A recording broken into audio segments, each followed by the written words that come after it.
All right, friends, welcome. We are live at the Cracked Pot. We're starting responsibly. We're live. And we're live here. We're live, but we're taking them off so we can communicate with you. So you can hear what we have to say. Welcome to Nick and Dan's Bible Study Podcast. And we have a guest right at the beginning with us here. Jeff Coleman's with us. Hey, everyone. And I'm sure he'll have something to say. If he's friends with Nick, he's got to have opinions about stuff. I'm sure Jeff Coleman will have a lot to say today as we go into this program. So it's good to be together, and as you guys join us, we'll go ahead and let me go ahead and share the link too, in case anybody wants to come on to the thing here and talk with us live.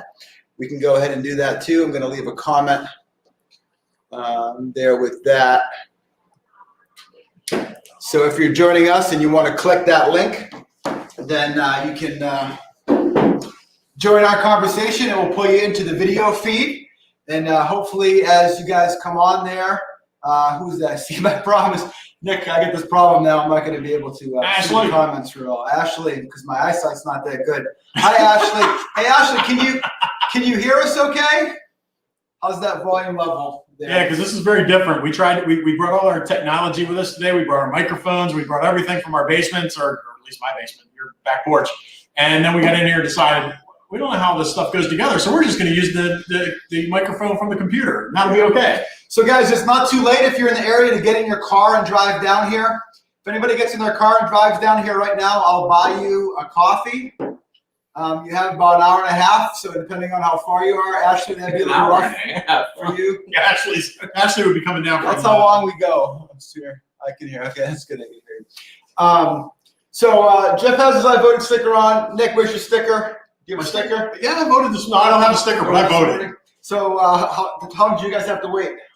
I was lucky. I got there at around 10 o'clock, walked right in, no line, and as I finished voting to walk out, literally the line was out the door and out like in the firehouse parking lot. It was amazing. I had a moment, but there were lines all morning. No lines, in and out. Yep. Really? Perfect. For you? Oh, good. You live in Harrisburg too? Or? Lemoyne. Oh, Lemoyne. Yep. So Lower Island Township for me, 2 hours. In line? Yeah. Wow. 11 o'clock. So the thing I was wondering is if people had to wait in line for 2 hours to go to church on Sunday, would they do it? If there was a sticker. It's a sticker.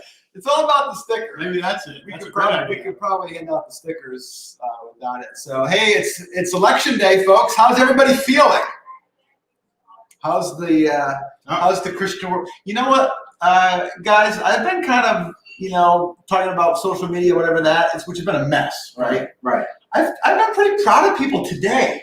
It feels like maybe people kind of like got all the nasty out, over the last like 3 months. I don't know, maybe I'm off, but I'm seeing more of like the respect one another, like be kind,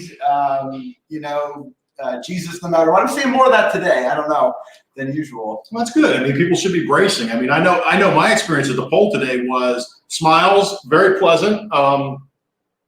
Now, some people standing in line maybe had a little bit of a scowl on their face, but for the folks that I passed who were working the polls today for their candidates, just, really pleasant smiles on their face, welcome, greeting. I mean, by this time, I think everybody knows the people coming in pretty much know what they're going to do when they get there. So I think there's also a little bit of a concern that maybe we went too far, that we might break this whole thing, that, that we just might have said too many things, and now neighbors are trying to figure out how do you put that neighborhood back together.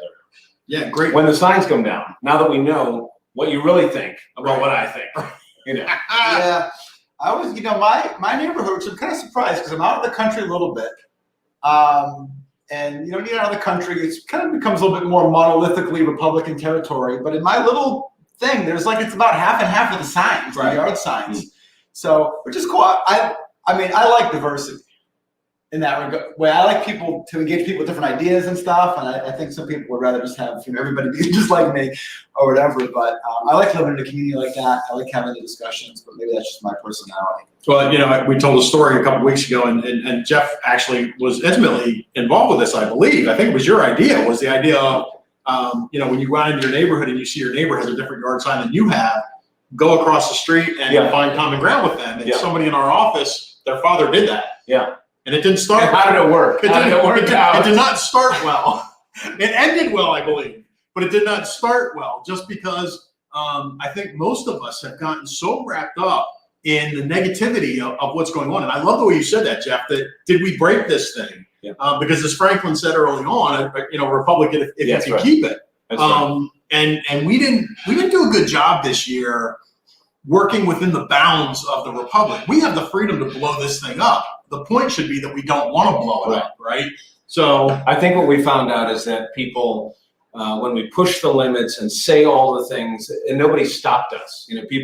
People said, I can say this online and Right. nobody will stop me. The police won't come, and I really can say, well, let me try something else.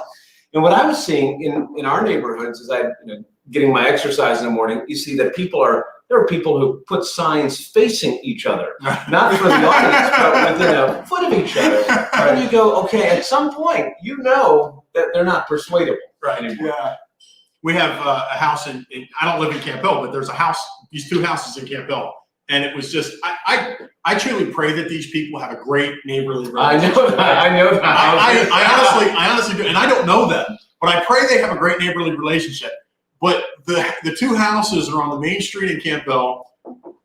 One completely decked out, signs, flags, ribbons, Biden, Harris. The other one completely decked out, same way, flags, signs, Trump, Pence. And you hope that in America, the one thing that does matter is that we can disagree on our policy beliefs and our what candidate we're supporting.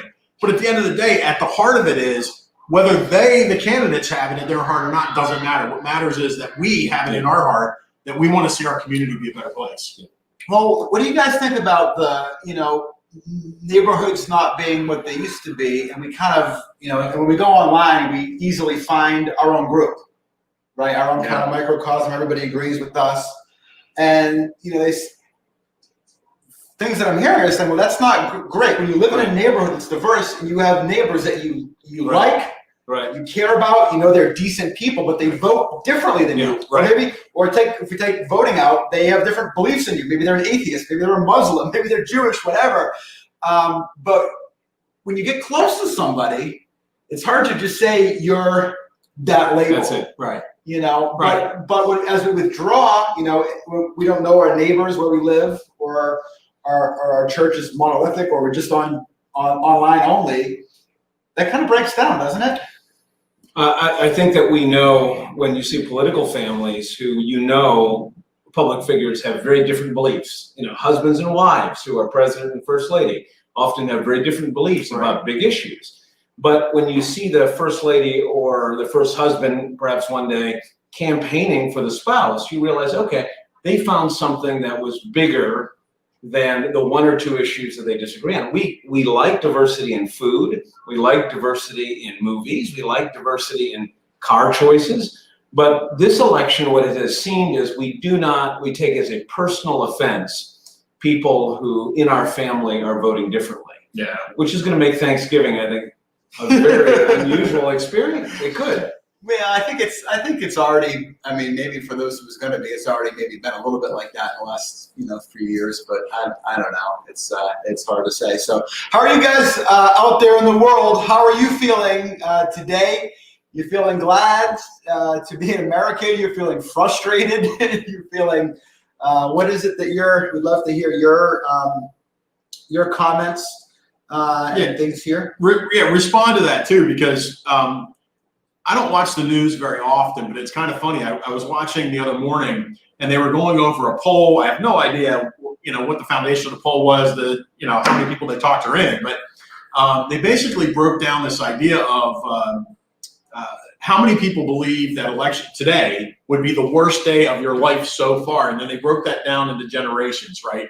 So baby boomers who have been involved in politics for most of their life, that was the lowest percentage. Like, this is going to be the worst day. Now it's not. It's, maybe 30% said yes. But as you 9/11, JFK assassination. You get into the Gen Xers and some of the other ones, and it was a very high percentage. But then they just asked, most of these questions were about your personal feeling where we are, and it was like the responses were really negative. Right. Like, it was people have a bad outlook about where we are. And that's, I mean, it's disheartening and sad, but it's also, I think, a trigger. Jeff, what do you think? The pendulum's got to swing back. Like, this has to be a moment where nobody's quite happy right now. So the next phase is, how do we bring the pendulum to a place where most of us can be happy again, right? Well, civil with one another. So for a degree, if politicians are asking us to identify with them as their primary identity, the politician says, I'm going to agree with you on all of the issues, put my T-shirt on, and that will stand for everything that you stand for. You don't need to have a faith identity. You don't have to have a church denomination on your bumper sticker. You can replace it with a political candidate, not even a political party, a political candidate. Right. And then that says everything you need to know about me. And that's why those Gen Xers, those millennials and all that are essentially saying, if my bumper sticker loses, I feel personally rejected. And that's just not the case. Right. We've got to be able to say to people that voted differently than us today, it's okay. You don't even have to tell me, and I love you. Right. It's okay. Right. Yeah, I mean, and Dan, really, I mean, as Christians, I think you already mentioned it, we're kingdom people.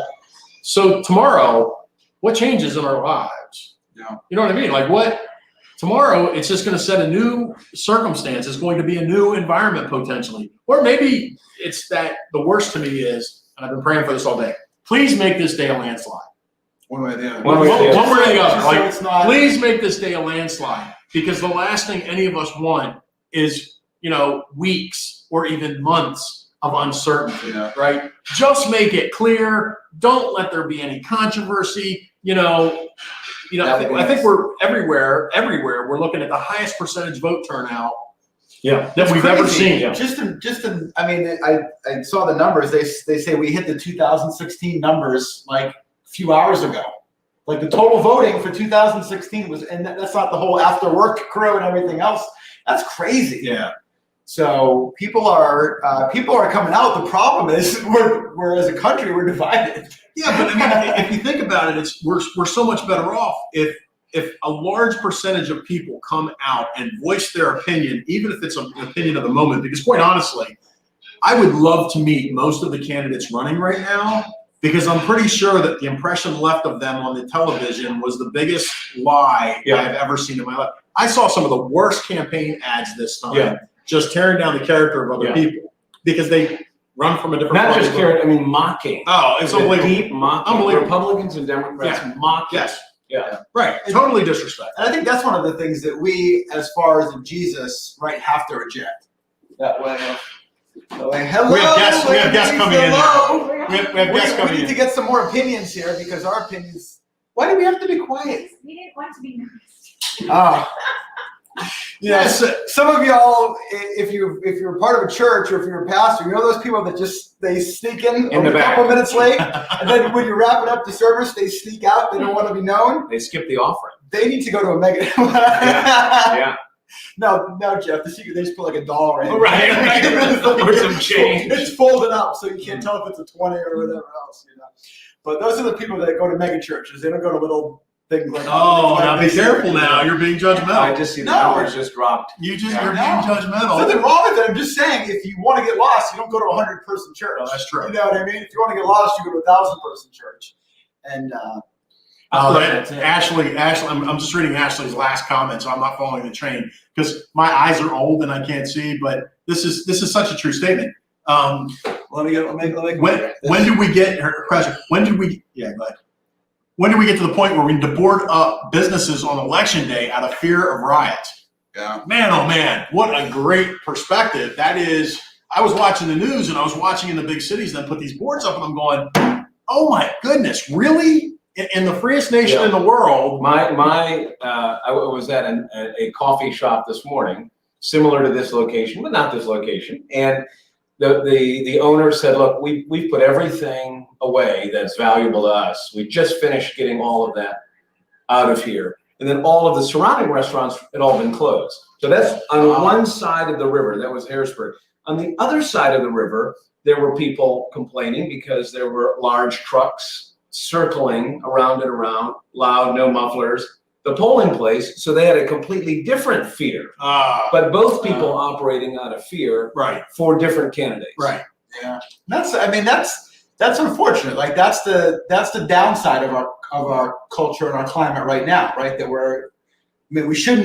That shouldn't be the case, right? I mean, should we agree on that, whether whoever got elected? But that's all of this. I mean, I think the way the founders had envisioned it, and we've had a debate over the last 3-4 years, maybe a little longer, about whether it was important to have people of character or manners or politeness. And what people have said is, we're kind of tired of all the politeness and the manners. We just want to get things done. The consequence of that is, though, that when you lift the gates on manners and you just say, do whatever you want to do, however you want to do it, as long as you get a good outcome.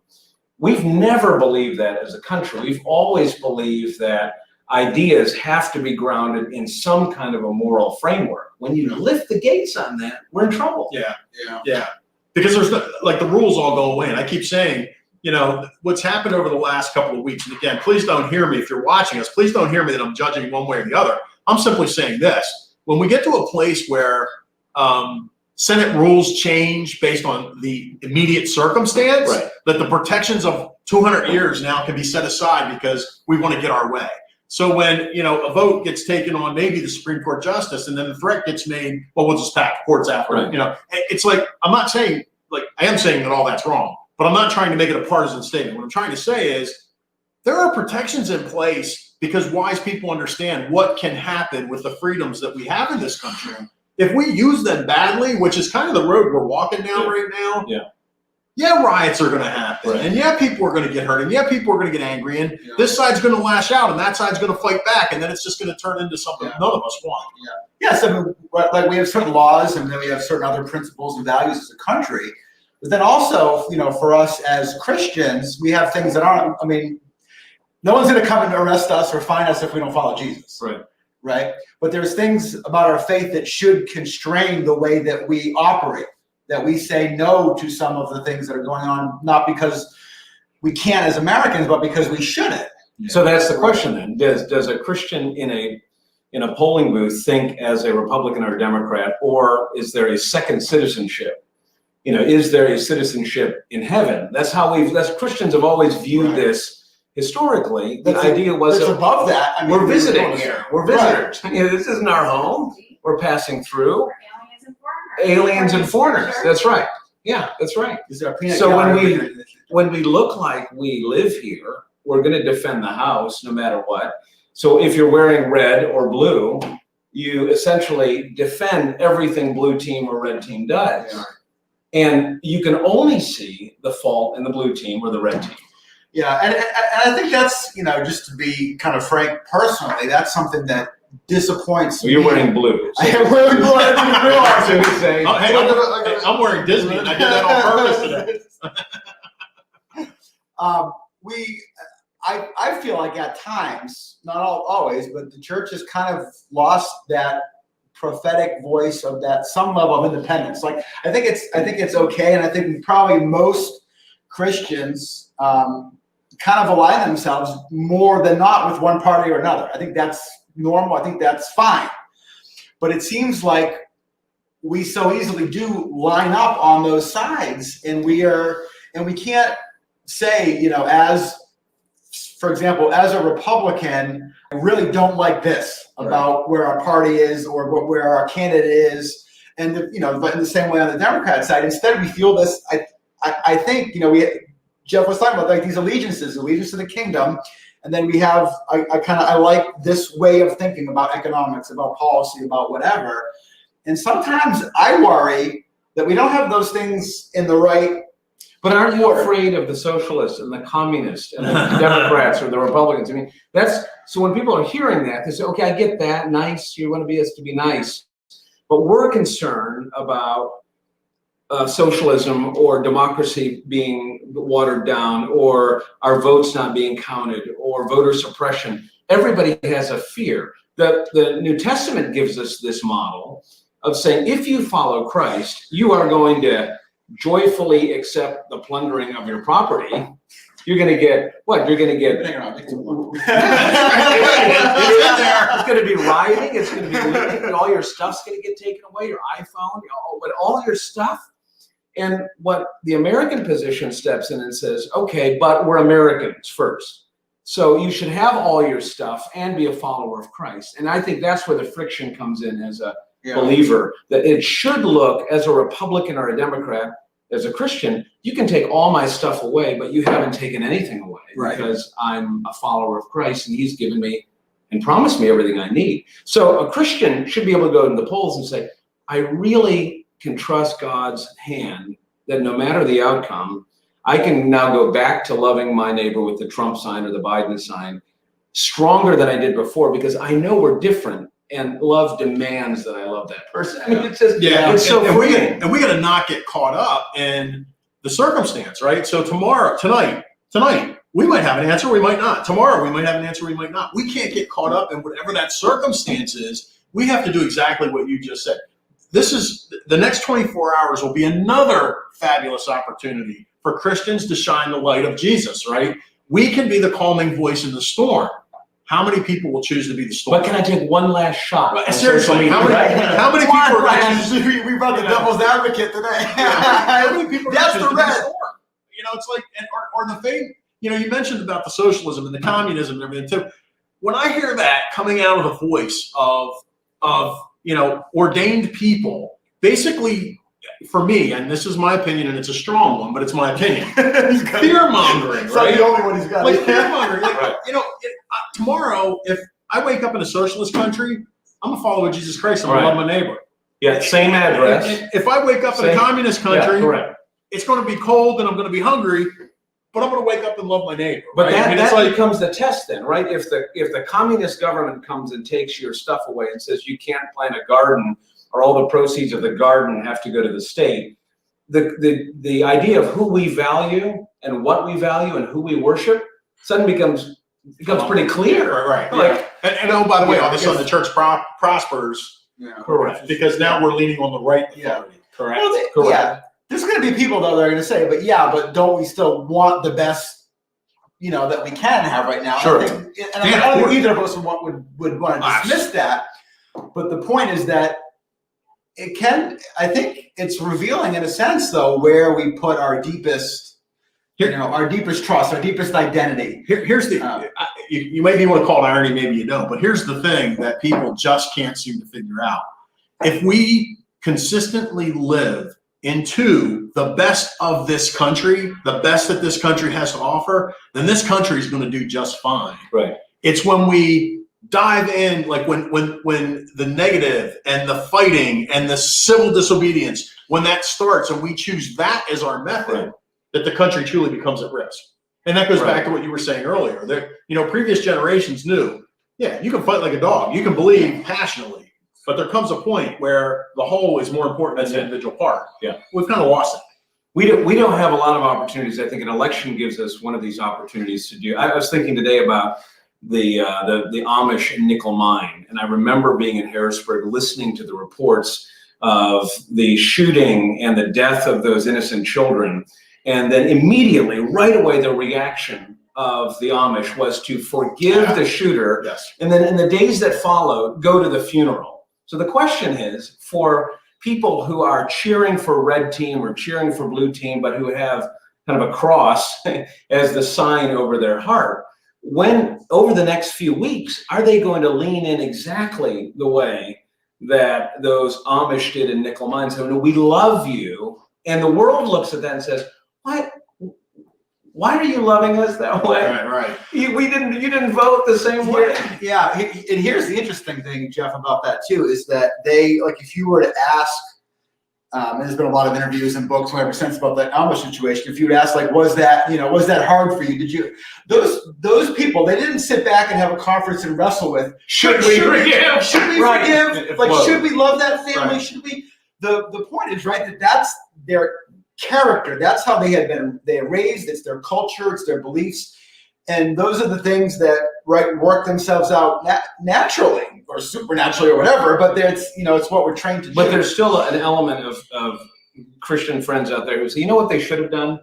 They should have gone to the tool shed and got the rifles out, and they should have gone and executed. They should have fought back. Yeah. Because, nobody ever wins in meekness. Nobody ever wins in gentleness. Except for Jesus Christ. Except for Jesus. Except for Jesus, I mean, right? Well, yeah, but Nick, he got killed. right. I mean, that's right. So in politics, can you apply these, should the fruits of the Spirit, love, joy, peace, patience, kindness, all that, should that be a part of the Christian in the voting booth?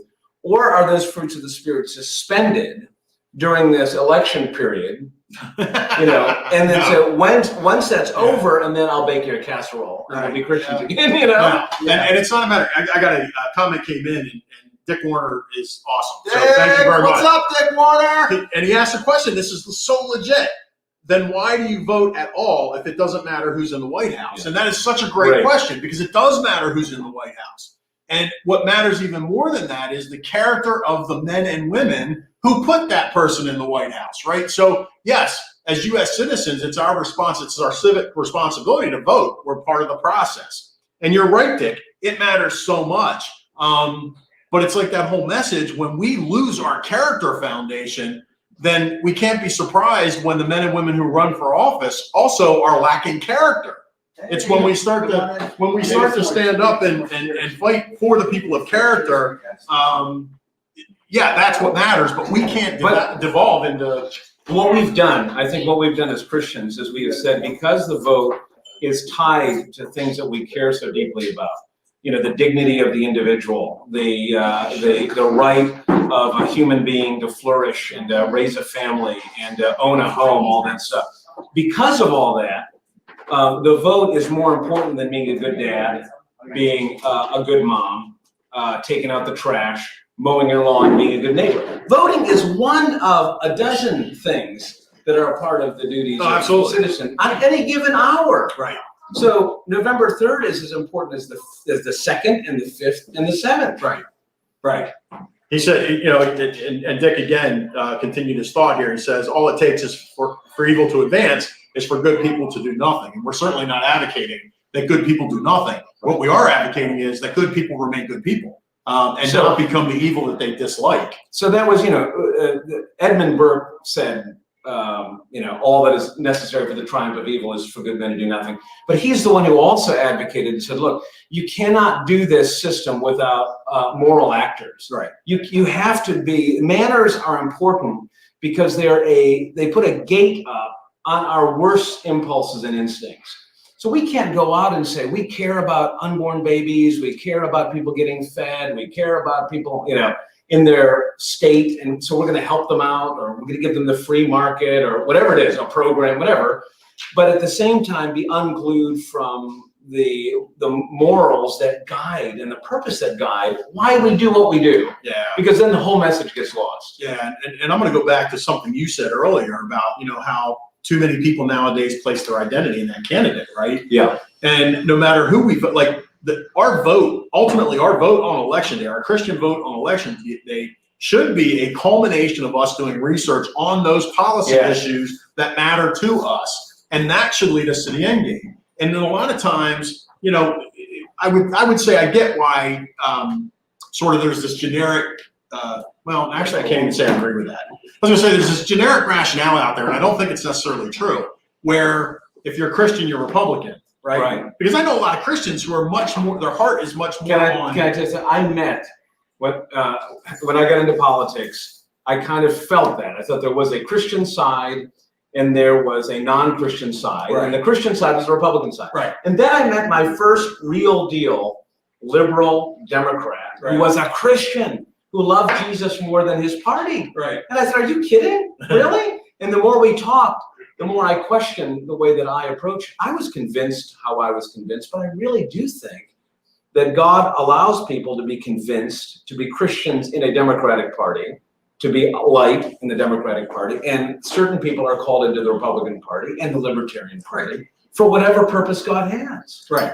So it's okay. And I keep saying it, as citizens of this country, we're going to wear candidates on our bumper and we're going to call ourselves Republicans or Democrats. But at the end of the day, when those things begin to take first place and all of a sudden the kingdom starts to slip, we've lost it. Yeah. We've lost it at that point. We've lost our credibility. We've lost our right to call or to proclaim Jesus' It's name. like blowing But he through is the- no longer Lord, but something else is. You're blowing through the stoplight at the intersection with a Christian fish behind. Yeah. I mean, that's what we're Yeah. doing every time we go into politics and suspend the fruits of the Spirit and say, we don't want to be humble. We don't want to be meek. We don't want to be kind. We've been taking it for so long. We're going to fight back. Yeah. Dick, I wish you were on here because you're coming up with some good ones. So, And I think it says Jesus, his last comment, Jesus is not a party person. He's I think you meant to say policy person. It says police person. And I don't think, I don't think he's a police person. So, but I agree with you. He's a policy person. So yeah, guys, if you're joining us, if you have any questions or comments or whatever, we have some people coming in and out here. You guys can't see on the side there, but I have a couple of my friends, Vic and Charlie. You guys have any questions for the day or thoughts on your minds or? Not yet. Okay. We gotta get our tea first. As we're talking, gonna get some tea in you, so we're glad to have you along here and everybody online. Let's take a moment because I think some of that conversation may have would be maybe stronger understood if we understood. So Jeff Coleman has been a friend of mine for a long time and literally served 2 terms, right? 2 terms in the Pennsylvania House of Representatives, state representative, Republican. Who 20 years ago today. Is it 20 years ago? Wow. Congratulations. 20 years ago. And he was He was a teenager. his father is a missionary, so missionary family, and he basically ran Liberty grad, right? Liberty grad. So he ran for office at a very young age against a Democratic incumbent in a very strongly held Democratic area, and won. He beat him as a surprise, probably to many. And maybe even to yourself. I don't know. Yeah. And so Jeff spent 2 terms in the state house, and then when he left the state house, he and his family ended up staying in the Harrisburg area, and he has been instrumental in so many of the discussions and policy discussions and candidates and so forth in the Harrisburg area, but always bringing his Christian faith first and foremost to the discussion. He runs Churchill Communications. What strategies? Strategies, right. Okay. Churchill Strategies now, which is a group out of Harrisburg. But he's been working with candidates. He managed my campaigns in 2 different ones. My highly unsuccessful lieutenant governor campaign It was my fault. which was no, I'm pretty sorry, sure it was Nick. my You're fault. his campaign manager. Yeah. Oh man. So I have a question that came in here for myself that kind of related to our discussion that kind of related to the idea of idolatry, or have we or are we looking too much for a president or a political candidate to kind of to fix things? Are we putting more hope in a president basically to bring about what we feel like God wants or we want or whatever? How do you guys? I think what we have done is we have said we're losing on so many fronts that we need someone big enough, strong enough, with enough power to fix all of it. So you take an issue, for example, like the dignity of life, the unborn child, and you say, look, in Pennsylvania, the statistics are pretty high. 1 in 5 pregnancies ends in abortion. That's too many. The question is now a question of what is the approach you take? Do you take a political route? Some people are called to do the political route. Do you take the counseling pregnancy care center route? Do you take the mission route where you're loving, diapers and caring for moms and saying, you can do this, people are called to different fields. When we put it all in the political basket, sometimes that tips our hand, that we lose the compassionate side. We begin to say, well, if candidate X is elected and if the courts become pro-life, there will be fewer abortions. Now, maybe that is the case, but I think most people believe that, look, Roe v. Wade comes back to the states. It's going to be a complicated fight. How are we now going to persuade people in the legislature to create laws that protect life? It becomes more complicated then, because we stop looking at one person, woman, man, in the president. You can appoint justices, you can do all this. Now we go, wait a second. I have to consider a candidate's entire life, and it gets complicated. Yeah. And I think we have been looking, and look, candidates claim to be saviors. Every candidate as a premise has to have an ego so big. Just say, I can fix this. Just give me a chance. Me? Hey, Yeah. hey, I just want to say that's why I didn't want lieutenant governor, because my ego wasn't big enough. It was huge. I mean, the entourage. I mean, it was. Me and my motorcycle. We need stuff back in here that Oh. tells the truth about you. But it's tough. You know, I'm the kind of person that my personality is to see all the sides. Like I see your side, I see this side. Obviously, there's some deep convictions that you know that I have, and it's hard because it seems to me that different talking here about Christians, as far as because kind of our crew, right? I mean, I'm friends with more people that aren't Christians too, but we don't all think the same politically, and you know some of what you were just talking about, but with the assumption that we're all we're serious about our faith. It's not ancillary.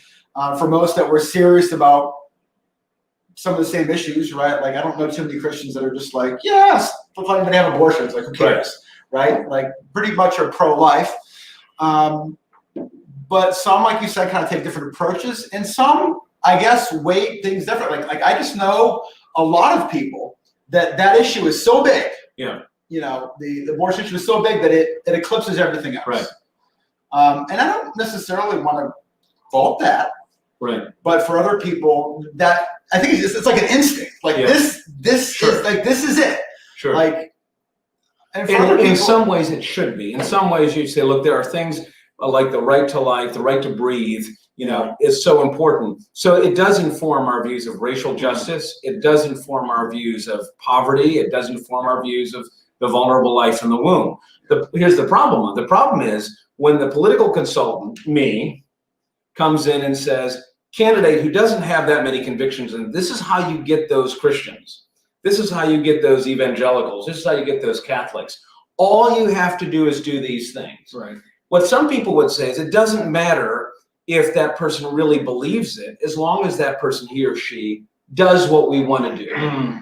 The founders would take a step back and say, no, it actually matters what you believe, because your character in these moments of testing and trial, when there's a national tragedy, it is going to be revealed. yeah. Well, Yeah. and I keep going back to that. You know, that's probably the most unhealthy place that our system has gone, in that so many busy people have now said it's their responsibility, not mine. And from the Christian movement side, the churches somehow failed to realize that the only way we have impact on issues like abortion or poverty or education or whatever it might be is to do what we were called to do. Right. Raise up in our churches men and women of character, Right. and then release them to go do their missionary Right. work. And like you said, that missionary work, that some are police officers, some are firefighters, some are teachers, some are doctors, some are lawyers, advocates, whatever it might be. But at the foundational level, the church's responsibility isn't to play politics. Right. It's to raise up men and women of character, Right. who then will go and get That's involved in the system. Okay, so that's somewhat of a difference of opinion, right? For some people, again, kind of in our zone, in our kind of Christian, serious about following Jesus, Bible, whatever, etc. zone. Some people are kind of in the, Ashley had a comment earlier there that she says she has some friends that say, how can you vote? In their case, how can she vote for Trump with his character? So there's this thing, okay, character and policy. Right. And some people will say that there's a sign down the road that says something about vote for policy, not personality, Right. something like that, right? Yeah. And then others have, and I've read many different various articles that were all, I thought, well thought out, but from different perspectives. And some will say, character is destiny, character is everything, character is it. Other people will say, don't worry about character. As long as the person has the right policies, it doesn't really matter that much. I think most of us would say, well, both of those things have to matter some. Right. You can't just say that. Not. I think how we weight those things, I think, varies person to person. Here's the thing, and I'd love to hear Jeff's response to this. When you vote for somebody who does not have character but says the right thing on the issue, you fail to realize that there is no stake planted in the ground, and without character, they may or may not still agree with you on down the road. So if we do that in politics, can we do that in other areas of life? Could we say in our marriage, you say, look, I don't care what he does on that business trip. It's okay. As long as he's a good provider, right? As long as he brings home the bacon and we go to church on Sunday Right. and he keeps clothes on the kids and he pays for the Christian school. Yeah, character matters. It matters Yeah, because character matters. we're not saying that for anything else Right. in life. Right. We don't say it's okay if you smoke weed before you preach. It's okay. Yeah. That's a better idea. I've never even heard of anybody trying to do that, Jeff. What would that You find out. That could be fun. Did you just say that? Am I going to find this preach high? Dick Warner might have done that back in the 60s or something. But character matters. Like it's probably the thing that matters most. And we're going to say this again. If depending on how this election goes, in 4 years or on January 20th, if there's a new president, we're going to go back to the standard. The Christians are going to come back and say, you know what, we just did it this one time. We said, I'm really fine intellectually if people say, I believe character matters, and I believe that is the standard, and I would not want any of my children to abandon character because we're trying to teach them good character. But for all of these reasons, I'm making a pragmatic decision. I'm making an unprincipled decision because I believe that the Supreme Court matters and babies matter and all these. That would be okay. But if you're going to go in and try to say, you know what, but I think I see some signs. I see some signs of Christian character and all that, or I'm going to excuse it, or, we can't do that because millennials are watching. And millennials today are coming out in big numbers because they see their Christian parents who raised us on Veggie Tales and Christian character storybooks and saying, suddenly we've suspended the rules. And no, there has got to be a reevaluation of what it means. Otherwise, oaths don't matter. Yeah. Marriage vows don't matter. Nothing matters because it all is, what Washington said, religion, morality, indispensable. You can't have a country without the foundation of morality. Yeah. Right. You guys have any thoughts or comments, Charlie? Dan will tell you, I tend to disagree with a lot of things once I have an opportunity to cogitate on them. I'll just throw two things. One, And can you all hear? I think they can hear. Yeah, let me just let you guys see that Charlie and Vicky are here with us. How's that? Can you see them all right there? We're Is that all right? One, the reference you gave to the husband that might be doing something Yeah. untoward on his business trip, as long as he's a good provider, Yeah. and tying that into the president and Sure. doing what's, Yeah. I see those as two different things. Yeah. I mean, we're not marrying the president, Sure. and his job is to do what's best for Right. the country. What he does, we'll leave Yeah. everything else alone. Yeah, every connection has something, and then it lacks something as well too. Just But it's it's a good thought. I did. There was one before that I kind of distracted myself. I think the signs that Biden has along the highways are very effective, but there's one that I can't quite reconcile. What are the? So it's the seeing theme, and I won't get them right, but it's the theme. Some big face of somebody. I'm a Christian. I'm Pro-life and Oh, I see. That's the one I can't reconcile. The billboard. Right. I'm a I'm voting Christian. for I'm Biden. pro-life. I'm voting for Biden. Yeah. That one I can't get. I mean, I'm Yeah. a veteran. I'm a Christian. I'm a whatever. Sure. Yeah, sure. But the pro-life thoughts on It's Yes. Yeah. Yeah. So it's a great question. The question of what does it mean to be a pro-life politician?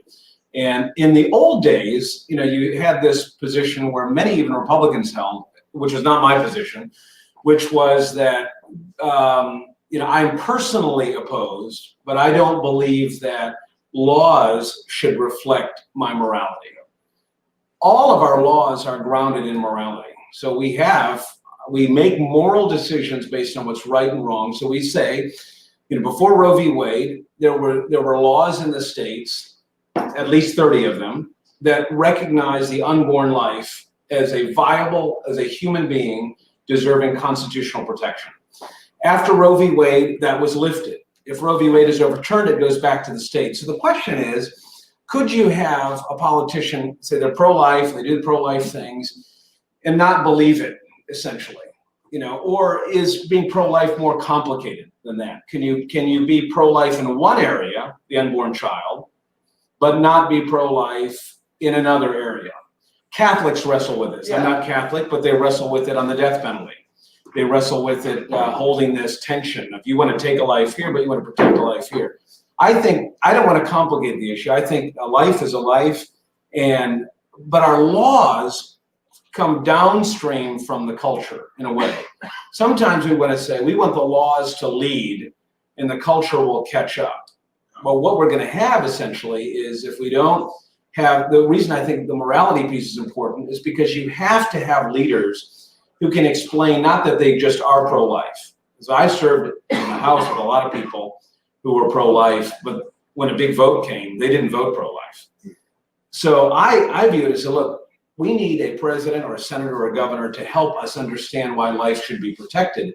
I'm glad that they do pro-life things, but eventually we're, as a state, going to have a big debate if Roe v. Wade is overturned about protecting life. And unless the leaders believe it and get it and can articulate it, there's going to be a generation that will say, it's my body, I do what I want. I do what I want in every other area of my life. I don't go to church. I don't join the Moose Lodge, the Elks. We're a disconnected people who do whatever we want to do. Well, what do you guys think? I mean, that disconnection is an interesting thing. What do you guys think about the criticism that's often given to the kind of the evangelical sort of voice? And Jeff, you were just alluding to it right now, that basically Christians that are maybe a little bit more progressive or whatever will say, you're not really pro-life, you're pro-birth or anti-abortion, but you don't really care that much about the rest of it. Do you think that's is that a legitimate? It's a fair point. Or? And now it can be taken to extremes, but it's this whole idea of turning your critics into counselors. Yes, I campaign as a pro-life politician. I voted as a pro-life politician, but I don't think I volunteered a day at a pregnancy care center.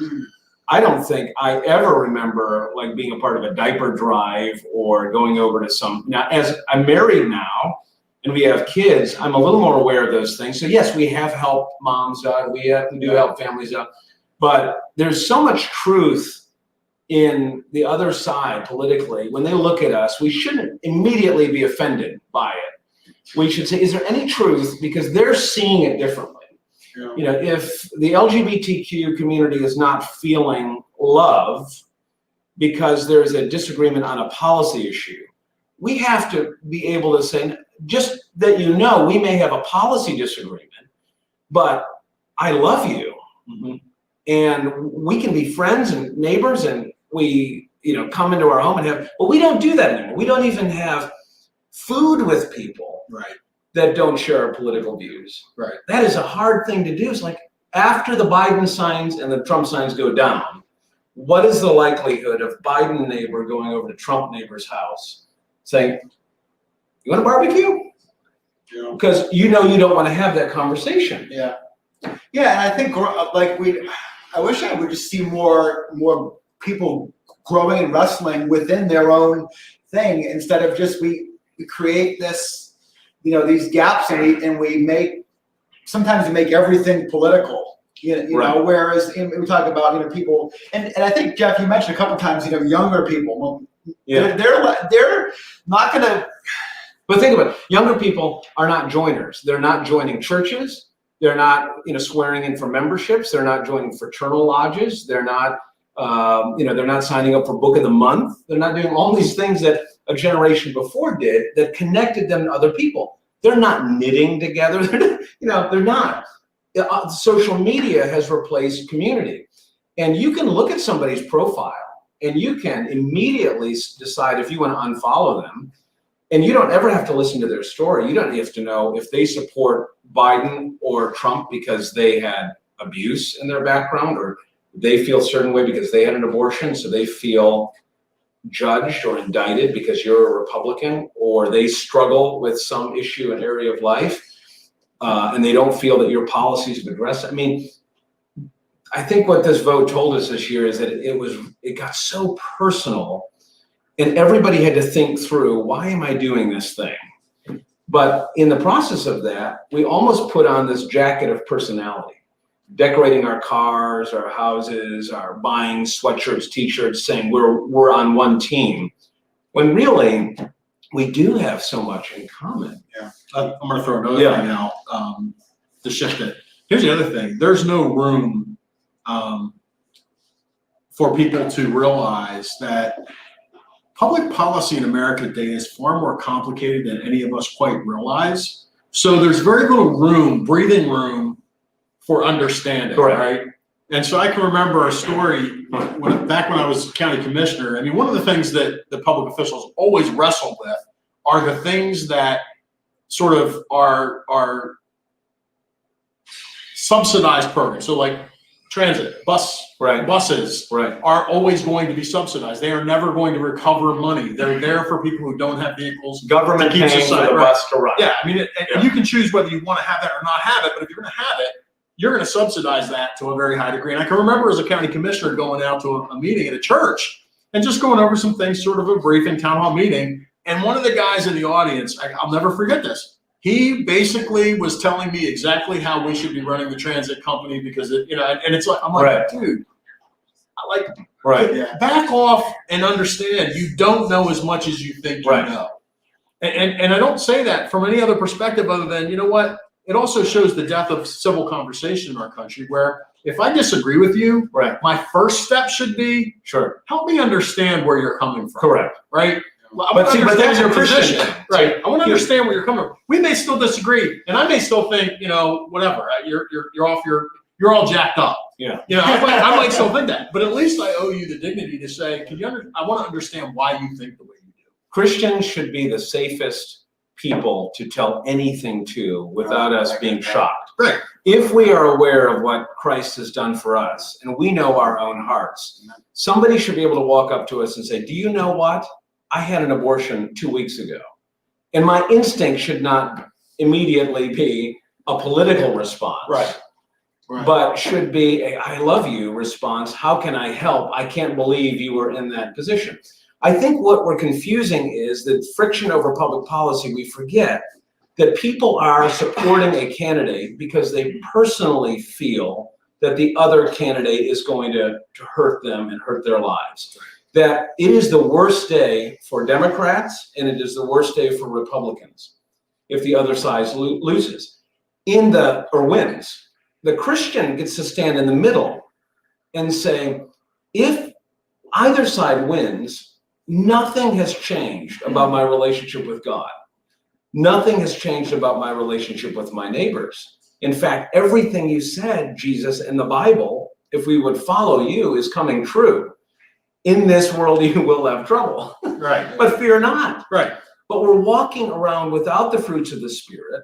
We're not the most patient people in politics. Well, only a quick point. We spent the 1980s and the 1990s working very hard to get people like me elected, people who graduated from Liberty University with a political science degree, to go in and change politics for Christ. That was our mission. Right. So with all of these Christian politicians now elected to office, millions of dollars spent, is Washington more loving? Is it more patient? Is it more kind? Is it more gentle?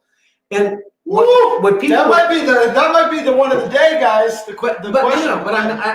I'm not saying that it wasn't right for us to do that because Christians were absent from the conversation and we needed to be at the table. But the question is, do we come in first as politicians or do we come in as Christians? Guess what? If we come in as loving, forgiving, gracious politicians, Christians first, we will get all the policies done. Right. Because people will trust us. We won't undercut them. We won't use the weapons of the world. Right. I'm going to go back to a comment that was said a while ago. Okay. And this has nothing to do with what you just said, but it plays into it. Tim Boyceland responded, statistically, that's not true. And that's the part I don't remember what we were talking about. That's the hard part about the comment. Sorry, Tim. They make these things and I don't. But what he goes on to say is, since Roe v. Wade in 1973, we've put 11 conservative judges on the Supreme Court and not overturned the law. Sometime in the early 80s, the court was 8-1 conservative and the law was not overturned. And then he goes on to point out a good podcast. So it's true. We put all these politicians, these Christian politicians in place, but have we really seen the heart change in this? Have we seen the ethics? Have we seen the character traits? Have we seen the things that really are going to make a difference? You know why, though, Nick? And I'll say this, Danny, folks that are watching too. The problem with electing Christians into politics or appointing them to the Supreme Court is we pretend that we are the same people without power as we are in. So we can handle that little brass ring of power. Give it to me. Yeah. I can can carry put it. that brass ring on. I'm not going to be arrogant. I'm not going to be, but what happens? You get into that club and you realize there's only 8 others. I'm a Supreme Court justice. And we look at this and well, why is it you voted this way and weren't conservative? Because the same power and strength that we needed as a nobody is much more so because power is corrupted to people. It really is. And it makes us not be loving, kind, gentle. Well, sometimes we see that even in other areas of life, right? Even like in ministry, maybe somebody like one of us has a role in church, or Nick, like your role, or something like that, or sometimes younger people are put in, as a lead pastor of a mega church, and all of a sudden they have all this, attention on them, or you're a TV thing now, or you're a YouTube sensation even these days, and all of a sudden you have Like all us. this audience, Like like us. us, like this. We're sitting, we're locked in the closet in the coffee shop, and but I think kind of the point you're getting at is that we don't always have the character to match the amount of power or authority or the bully pulpit or whatever it is. That if we don't have the character to match that, then we're gonna be in trouble. And it's easy for us to judge, but probably any one of us here in this room, we would be tempted in any number of ways. One more term Use those in the powers. House, and I would not have a marriage. One more term. I left the House after 2 terms, and there would not have been a third. There wouldn't have been 4 children, right? There wouldn't have been. We wouldn't be sitting here. I thought when I was 25 running for the State House, becoming the youngest member of the House, that in 2020 I would have run for president or governor or something big, right? Because that's what you do when you are a conservative and you believe the way you do. The goal is to get more power so that you can do good things with that power. That's the premise. What Jesus warns us, though, is like kryptonite. You get that mega church, you get that presidency, you get that governorship. What it actually does to your heart is corrosive. So why don't you run from that? And if God places you in that position of power, beg for his help. Right. And then run as fast as you can. But don't absolutely. seek the power. Yeah, Absolutely. It's tough. And I can tell you personally, when I ran for county commissioner, got elected, it definitely was a deep-seated calling. First of all, I left a career path to go do that. I run. There were a lot of bizarre You circumstances. got a big around it. office. I do. A big office. And seriously, Yeah. I can remember having a conversation one day where a guy came in to talk to me, and this was a lobbyist that worked in the DC area, right? Yeah. And he's sitting there and he's got this look, and he's looking around my office. I'm going, what are you looking at? And he goes, I'm trying to figure out if your office is bigger or smaller than the Secretary of Defense. And I'm going, wow. Nice. That's an important point from this Maybe with perspective. windows. People need to understand from the time you wake up every morning till the time you go to bed, everybody's telling you how great you are. Right. Too many people start to believe that. Right. I left that office because I knew for a fact I didn't want to stay there more than 2 terms because I knew while I was there, I knew what I came to do. We accomplished what we came to do. I don't want to live in that world where everybody's pumping me up every day and I'm starting to believe my own press. So the world says to us there are big people and there are little people. The big people get to do big things. So aim to be a big person, but a good person, Right. But be a big person. Right. And when you get all the power as a big person, you can help the little people. Right. Jesus says we're all significant. Right. We're all equally important. So homemaker mom who feels desperate because she's not doing big stuff, or homemaker dad, or someone who's run for office but not been successful, or someone who's running a little business where they see 20 customers a day, every single one of them has to be at their post. When we decide I want to be there, We stop caring about our neighbors. When we start thinking that the vote is the most important part of our life, we stop asking the widow, is there anything I can get for you? Can I run to the store for you? Can I leaf blow? No, because I have signs to put up. Right. I have to go to the rally tonight. I Right. can't leaf blow for you. We'll Right. get to that. There's always leaves to blow. There's only one election. That's not true. Every day matters and every Right. person matters. Yeah, and the person in front of you probably matters the most in any given minute. Yeah. Right. They're the ones Yeah. that need your attention at that moment. I tell you what, it's kind of shifting gears a little bit here, but very much on election day, I was in line, a long line. Do you guys have a long line to vote? We did it by mail. Oh, by mail. That was smart. I said to Heather, I'm doing mail next time.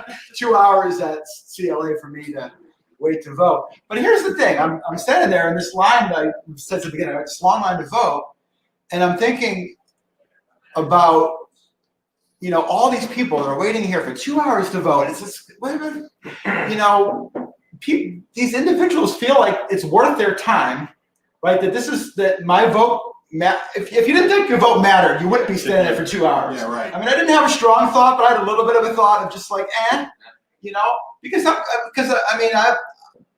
I'm conflicted. The person that I voted for, I have serious reservations about. The other person I could vote for, I'd have serious reservations about. Like I wasn't walking in there like, yeah, like my guy, I'm just gonna get there. Right. So it would have been easy for me. I'm a person, just to be frank, who's easily tempted to just stay home. And maybe that's whatever, you know, everybody has their own thing. But I'm there, you know, and all these people that are there waiting for 2 hours, they're thinking that I matter. You know, and we can shift that to this conversation we're having right now and say, you know, you matter, but not just your vote. If that matters, Right. then the way that you treat your neighbor matters. Yeah. The word of encouragement to each other matters. Right. The leaf blowing matters. The befriending person, like I hope that people make that connection to the everyday of their life. And the other thing is, people were talking to each other. Yeah. In the line. Right. You know, and they weren't asking, who are you voting for? You know, to make sure that it was the right. So that's important, right? You know? The idea of a secret ballot is important, really, really important, because we know that if we looked inside of the envelope and saw how everybody voted, it's kind of like looking into people's refrigerator, bedroom, bathroom medicine cabinet. You may not like them as much as you do before. Right. So we shouldn't pressure people to know, how did you vote and what did you do? Did you do what I would have done? Because what immediately that does is that places a value on them and say, well, you're too liberal, you're too conservative, and you're not worth it, is what we're really saying. You're not worth it. Right. We feel very comfortable when we're in the stands cheering with people that have our T-shirt on. Thanks for joining us, Vicki and Charlie, live. Good meeting you guys. It's good to have you Take guys. care. Thank you. Thanks for your questions. Good stuff. Good wrestling. There's a lot of, you know, I don't know. Like I said, maybe I see too much of different sides, because other people, it's just like crystal clear. There's no conflict. I know exactly what I'm doing. I have no hesitations, no reservations. And I'm like, I don't like, you know. If you were in Air Force One with the president today and you saw some of the personal ways he is kind to people on the airplane, you would really like him as a person. I think so. If you were walking through the cemetery to see with Vice President Biden today, he visited every election day, he visits the grave of his son. You would likely be in tears, because you would empathize with him directly. You could find a pathway to love both of these men. You may disagree with them and vote differently, but we should be able to love our neighbor like we love ourselves by going deep into their story and finding out the why, because it's usually not what they post on Facebook. Yeah. I mean, it's that's good stuff. So,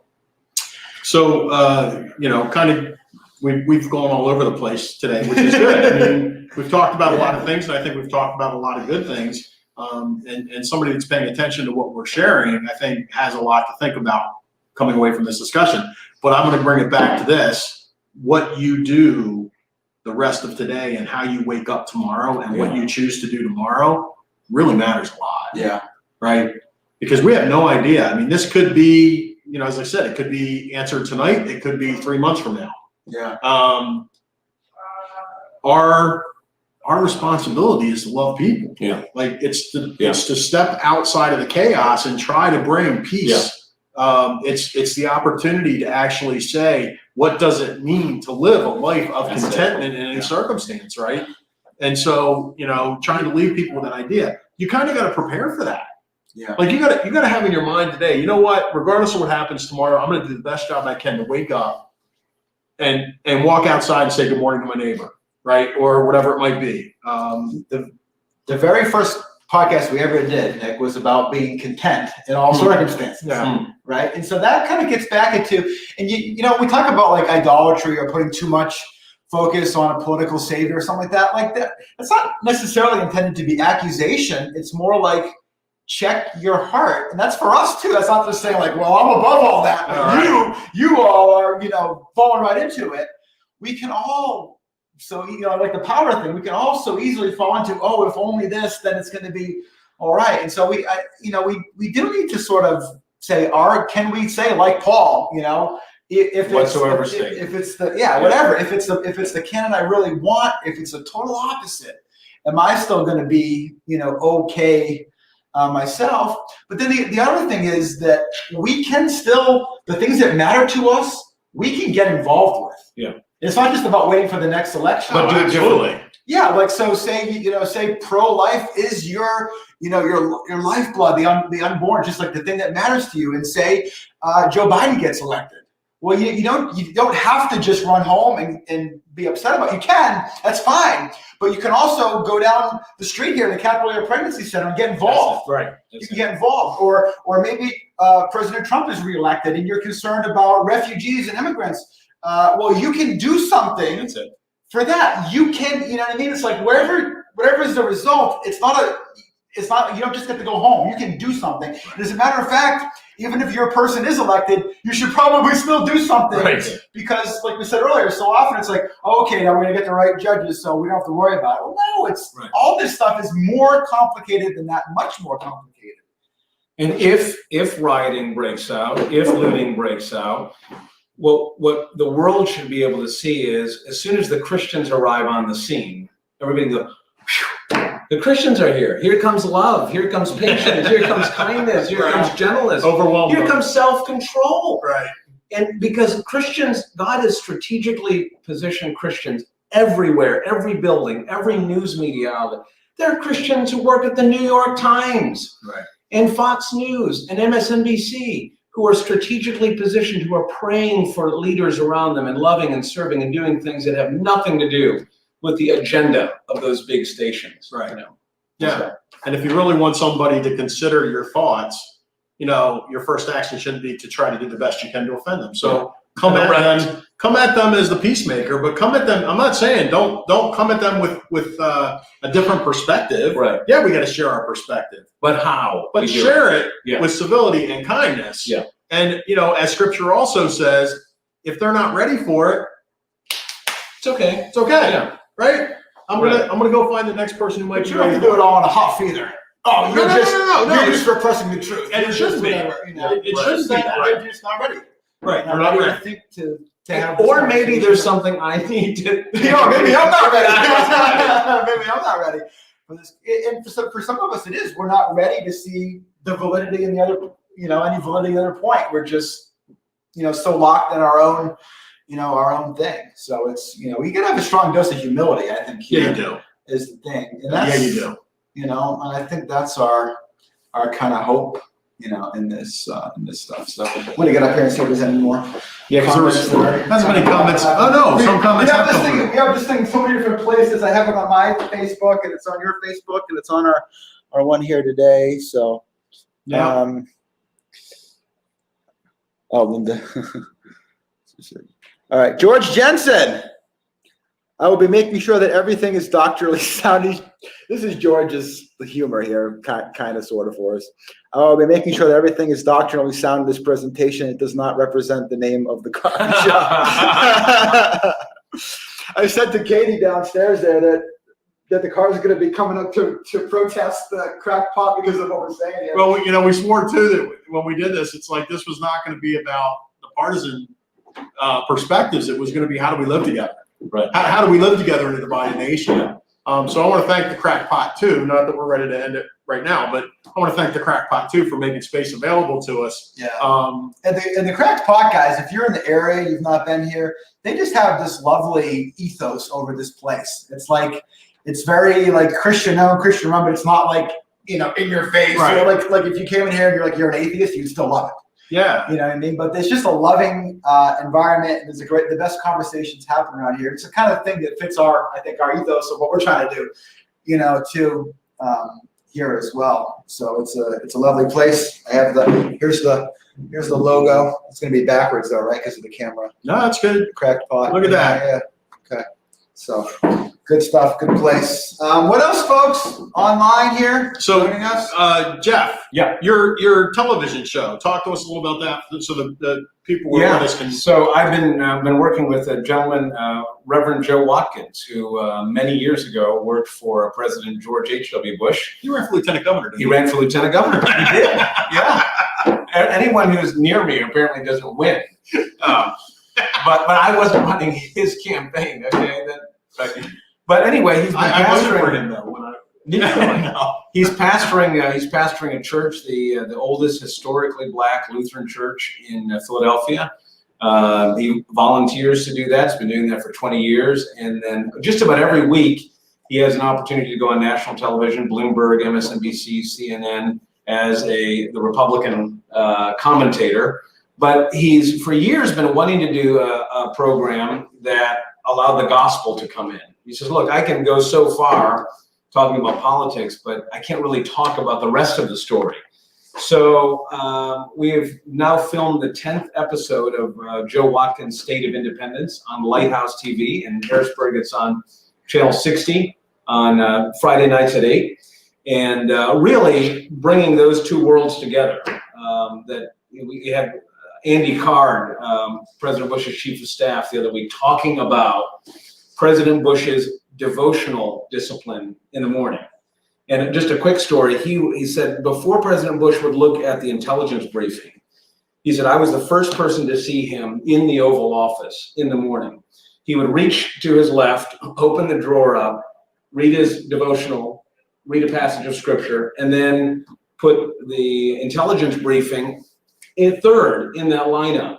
And he said, well, so what? That's a nice religious person, Christian thing to do and all that. We know that he was an alcoholic, so he needed Jesus more than others. But for him, it was his relationship with Christ was so visceral that when it came to moments like 9/11, when he had his finger on the nuclear button, it was that restraint that came through a relationship with God. Now, I knew nothing about this until Joe had Andy Card on there. And so we get to ask all of these questions that you wouldn't on MSNBC or CNN.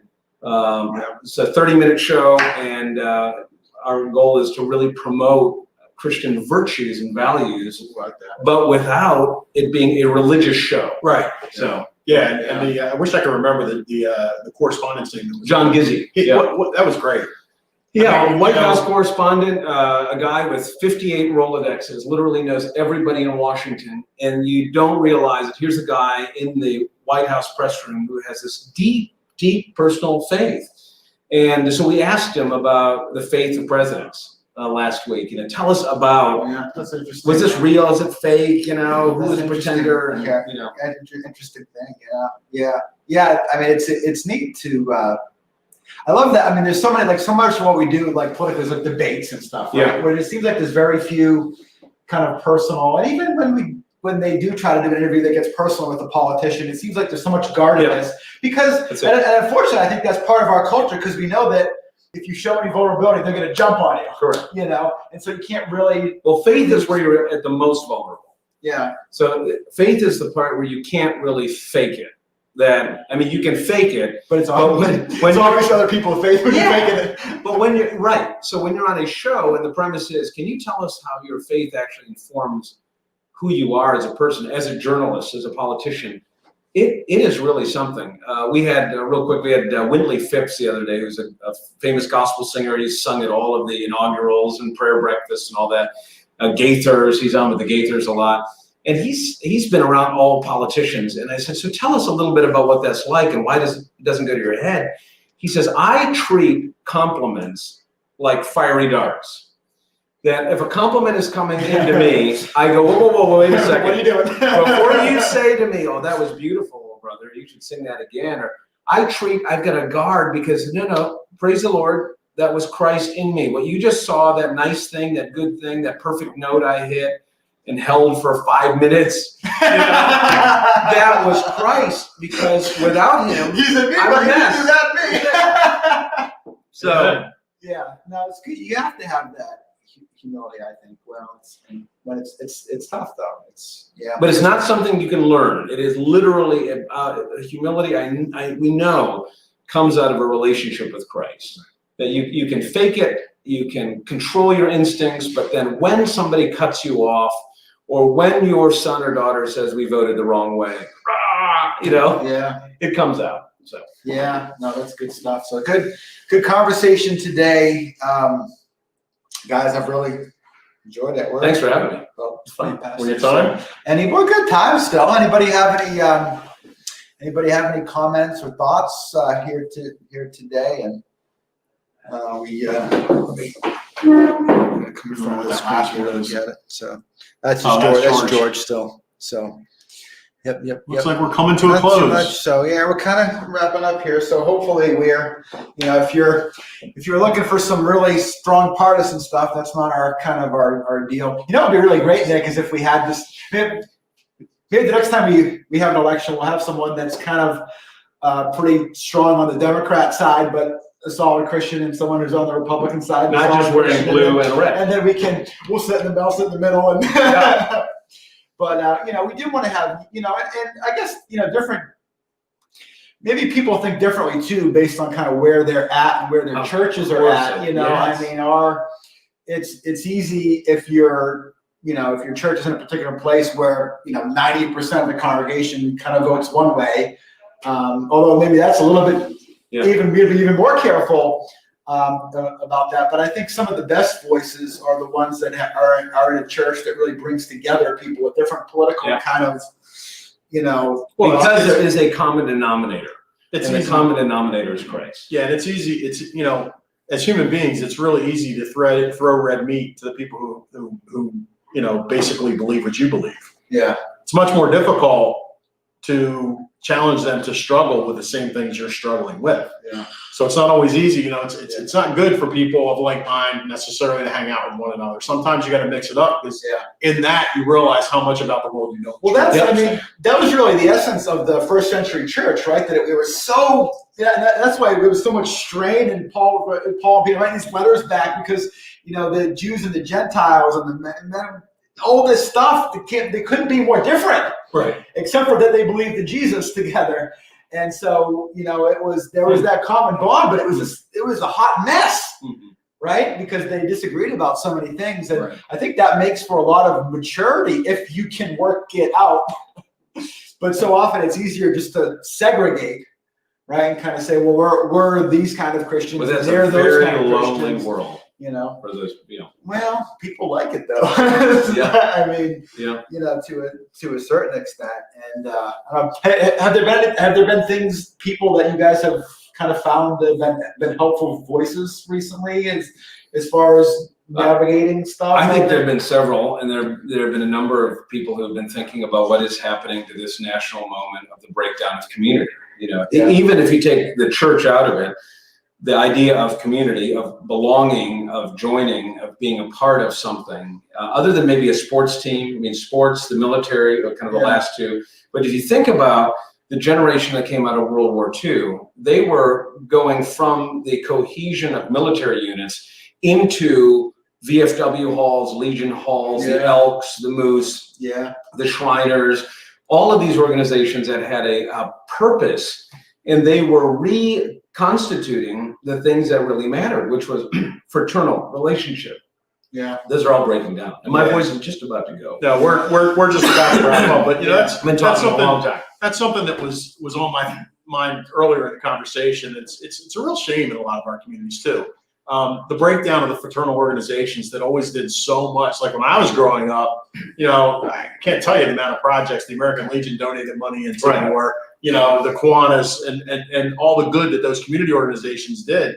And somewhere along the lines, our personal lives got so busy that we didn't have time to give back through those channels any longer. And our communities suffer, right? Because if you think about it from a political position, even, when I was growing up, the same people that were the heads of the Chamber of Commerce Right. were also serving on the school board, and we're also serving in the local elected office. It's like the best and the brightest in the community would want to ensure the future that the best and the brightest continue to be. And now you see so many people run away from those jobs. Like, why would anybody want to do that?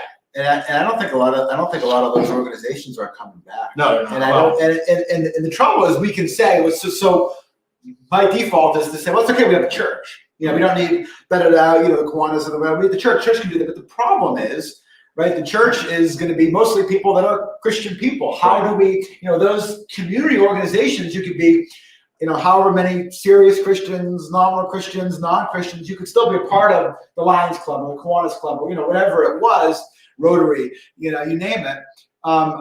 Where are those spaces going to be today where we can? And maybe the church needs to start them that aren't explicitly Christian, but just say, here's a place where we can come together with a community building mission to build relationships together, because that's a piece, the not knowing your neighbors, but not, being a part In of a that. way, politics can be a part of that. When I was elected to the legislature, if you look at 203 members of the House and you divide it almost in half. I mean, there were more Republicans the year I was elected, but you look out at that sea of people. There was a Vietnam Green Beret. There were 2 or 3 or 4 World War II aviators. There were at least a couple of infantrymen who served in World War II. There were veterans, and then you look at their biographies. They belonged to things. They were plugged into the community. Yeah. You knew who their wives were. You knew who their children were. You knew what they ran. You knew what they did, and they served. About 5 years after, they're all gone. No more World War II veterans, no more Korean War veterans, no more Vietnam veterans that I know of, and a handful, thankfully, a handful of Iraqi freedom veterans, Afghanistan veterans are stepping up. But the reason that was important is because they knew what it meant to not always be the center of attention and to be a part of a unit. Right. The reason it's important to join these organizations like the Scouts or a church is that we all can't talk at the same time. And that's part of social media, allows everybody to talk simultaneously over each other. So. Yeah. All right, guys, good conversation. Closing thoughts, Nick. Give our audience what's your, in this day, in this moment, what do you just want to share with whoever it is that's along here? Yeah, I mean, the most important thing that I think I need to share right now is, like, in this moment, don't become that which you despise, right? Don't become that which you would prefer not to have in your community. What I mean by that is, just because everybody around you is falling into civil disobedience or civil unrest or whatever it might be, keep your eye on the cross, keep your eye on Christ. Don't lose your own heart because you're allowing other people to draw you into stuff. Show that self-control that's a fruit of the Spirit. That's probably, for me, I mean, I got a lot I want to share when you put me on that spot, but that's the most important thing is, protect your heart, man. Protect your heart. Because if you're lost, that's one more soldier off the battlefield. So, keep living the salt and light. Yeah. Jeff, what kind of comes to the top? I think the thing that I don't do a lot, which is when you're praying for a victory for President Trump, pray for Vice President Biden and Joe Biden and their family. When you're praying for the Biden's victory, pray for Barron Trump and Ivanka and all the Trump kids. It is a lot easier to go back and just say, what a mess, or what a crazy family. But these are people who, as soon as they step off the stage, step into a cocoon of almost complete and total isolation with the Secret Service bubble and almost no one speaking honestly and truthfully to them. So praying for them as people, not just, Lord, send down the fire and defeat the other side and wipe out all our enemies, the imprecatory Psalms. Yeah, that's good. That's good stuff. Well, thanks, guys. We hope that, you know, as usual, we kind of want to reorient you to think about Jesus, think about what matters. Love your neighbors, like our last podcast episode. You know, listen to those who are different than you. You know, and dig in, get involved. You know, your life matters, and we appreciate you joining us for this conversation. Thanks to Jeff for joining us. Nick, who knows what to say about him? But No, a lot of people had stuff to say about me. appreciate this. Yeah, the guy that said that's wrong. That was to you. So we'll see you guys again soon. Thanks a lot. Have a great day. Don't wait up until don't wait up, Nick says, because it might not come tonight. I'll be up at 5 o'clock in the morning, just like I was 4 years ago. So I'll be watching TV all night long. All right, guys. Have a good one. Love you. Bye. Take care.